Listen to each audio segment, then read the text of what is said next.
I have a strong reason to love myself. Because there must be a reason to love own self, because you have to love some others also. If you are busy with anybody's affection,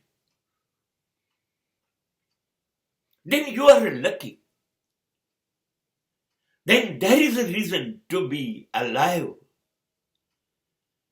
પોતાની જાતને બહુ પ્રેમ કરીને સતત જીવ્યા કરવા માટે પણ એવું લાગે છે કે ઘણી વખતે આપણે બીજાને પણ પ્રેમ કરતા હોઈએ છીએ, એટલે આપણને એવું લાગે કે હું એને બહુ પ્રેમ કરું છું, એની પણ લાગણીઓ મારી તરફ સતત વયા કરે છે.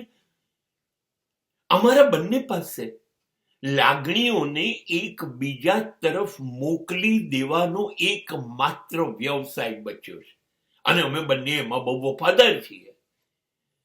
તો એવું બને ને કે એના તરફ મારી લાગણી છે, એનો મતલબ એ સુખી થાય, એનું સારું થાય, એવો મારો રસ હોય, મારા પ્રયત્નો હોય, મારા વિચારો હોય. મને એમ થાય હું શું કરું એનું બહુ જ સારું થાય, અને જેમ એનું સારું થાય એમ મને બહુ સારું લાગે.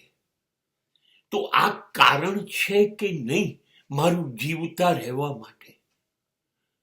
હા, મારા માટે જીવતા રહેવું એ તો અંતિમ કારણ છે, કેમ કે મને એ અર્થે તો પરમાત્માએ મોકલ્યો છે કે તું જા અને શ્રેષ્ઠ જીવીને પાછો આવ.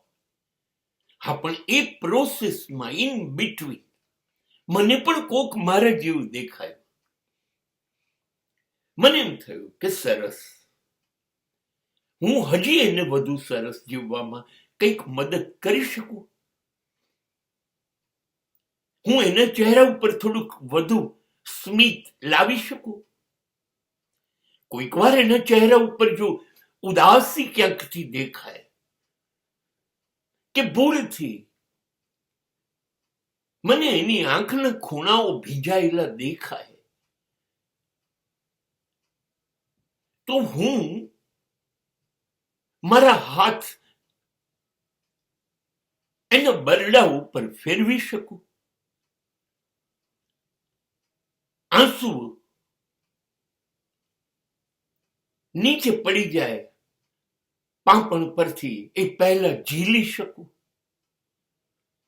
કારણ વગર આવું કંઈ હું કોઈના માટે કરી શકું તો મને લાગે છે કે મારી પાસે જીવવાનું કારણ છે.